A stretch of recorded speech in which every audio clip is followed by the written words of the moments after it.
Hello, we're going to do another recipe today. It's called, I believe, Karniyarik. It's Turkish, and I unfortunately didn't start making this until after I dated a Turkish guy because I could have asked him about my pronunciation. But yeah, he moved back to Turkey and doesn't talk to me anymore, so I'm just going to have to try my best here.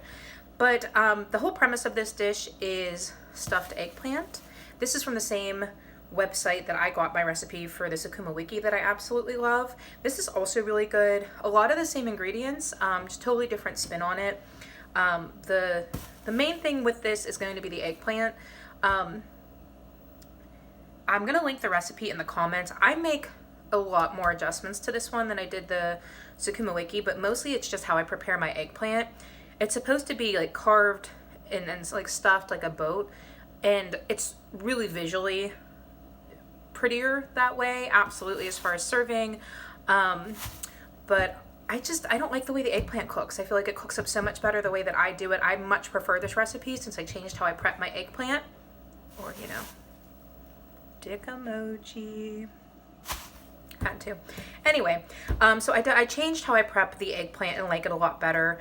You can either try it my way, you can follow the original recipe, you'll have the information there for you, but the filler and the everything else that I use is going to be the same as the original recipe. Okay, as far as spices, pretty simple. Salt and pepper, fresh parsley. You're going to need olive oil, coconut oil, tomato paste, some tomatoes. I typically have Romas or plum on hand because I make a lot of guacamole. They're typically what I have, but I think you can use pretty much any tomato. Ground meat, I use the 80/20 because it was on sale. An onion, eggplants, some jalapeno peppers, and a couple cloves of garlic. The first thing you're going to do is rinse your eggplants, which I've already done. And then the recipe calls for you to just slice them lengthwise because we're going to soak them. Again, I prep my eggplant a little differently, so I am going to cut mine into fours just because they're going to soak a little bit better this way. And I'll show you what I mean in a second with soaking them. Fortunately, I don't think these are the freshest eggplants. They have some soft spots I'm noticing as I cut into them. But whatever, we're going to cook them down. It shouldn't taste too terrible. I just bought them literally today. They're just not the freshest. Next thing I do is put them in a large bowl. I have put some salt in there, and then you're just going to add water. And when I'm done, I put some plates on top of it to help weigh everything down to make sure that it stays in the water. And then you leave these to soak for about half an hour. Unfortunately, I don't really have a big enough bowl, but we're going to make it work. The next thing I'm going to do is prep my onion.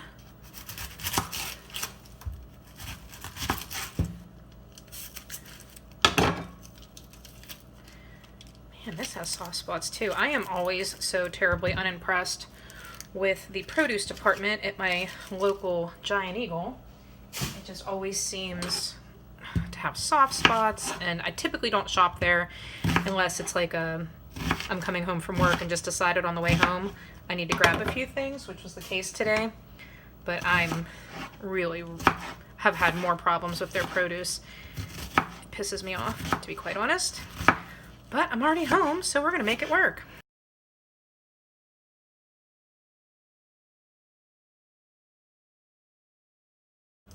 Okay, and then I just coarsely chopped that.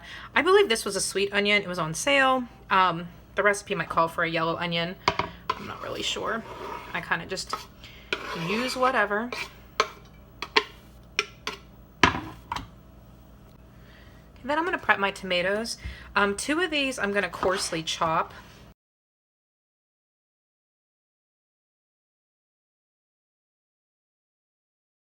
I believe the recipe calls for one, but again, I use small tomatoes. And then this last one, we're going to save it for the end. So I'm actually just going to slice it. I believe the recipe calls for 2 cloves of garlic, but these are smaller, so I just threw an extra one in there.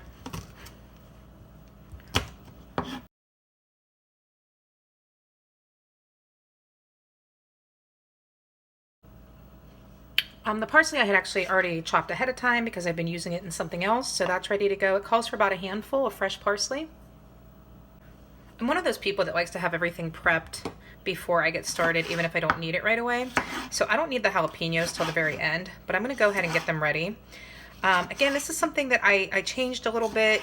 I just cut mine into chunks, whereas the original recipe just wanted it in strips to lay on top of the like eggplant boat things you were making, but I don't do that. So I just cut mine into chunks.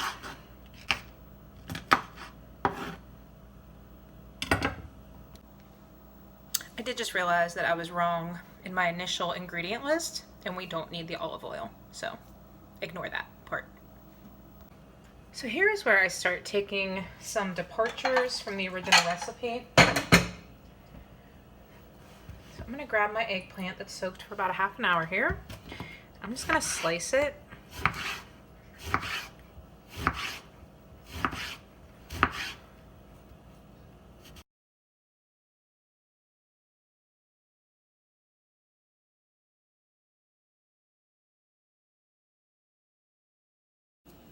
So after I cut up my eggplant, I have some coconut oil melting in each of these pans. I have 3 going, so I'm trying to just hurry up and get this part of it done.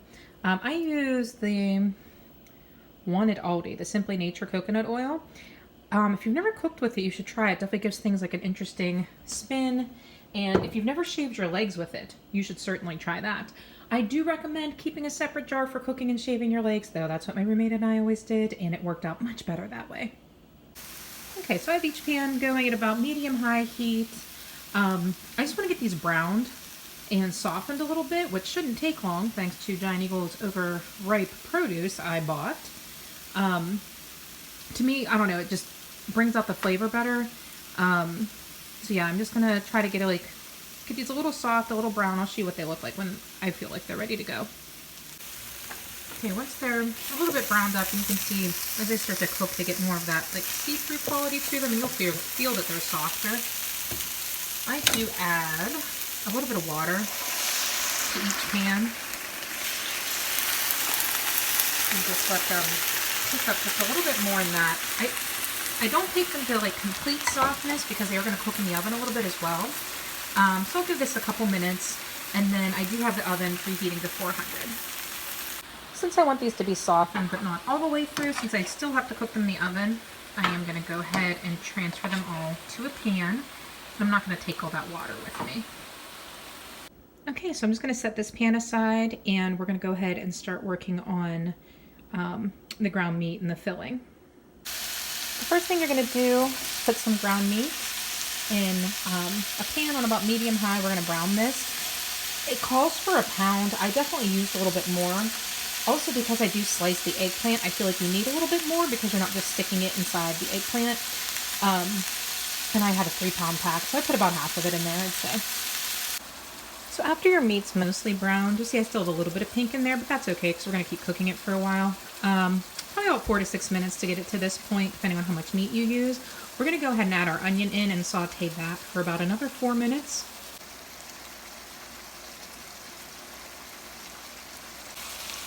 Now that the onions have gotten soft, they've probably been cooking about 4 or 5 minutes, I'm going to add the tomatoes, but not the slices, only the chopped ones, salt, pepper, the minced garlic, and about a tablespoon of tomato paste.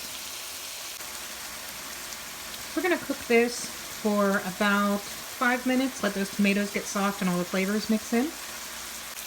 I've cooked another 5 minutes or so I'm going to go ahead and add my parsley.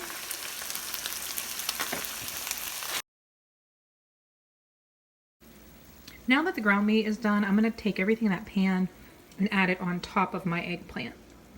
Okay, so I've taken that and I've spread it in an even layer on top of the eggplant. I'm going to add the sliced tomatoes and the chopped jalapeno now.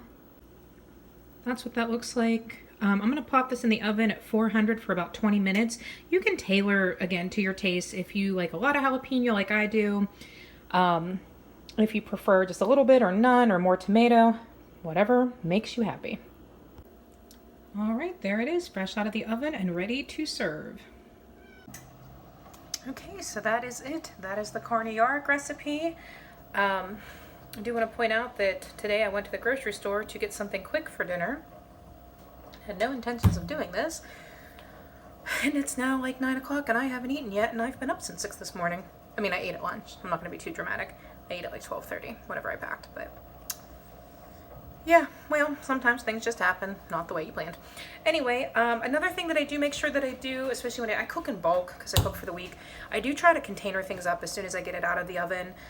You know, my portion that I'm going to eat for the night, and then put everything in containers and throw it in the fridge, because I'm just prone to, like, if I have it sitting in the pan, just keep picking at it, or have a bigger portion than I would if it's out of sight, out of mind kind of thing. So I do recommend as soon as you take it out of the oven, portion it up, throw it in, your meal prep's done for a couple days for work or whatnot, and then that way you'll just eat the portion you served yourself, because I'm too lazy to open a container again.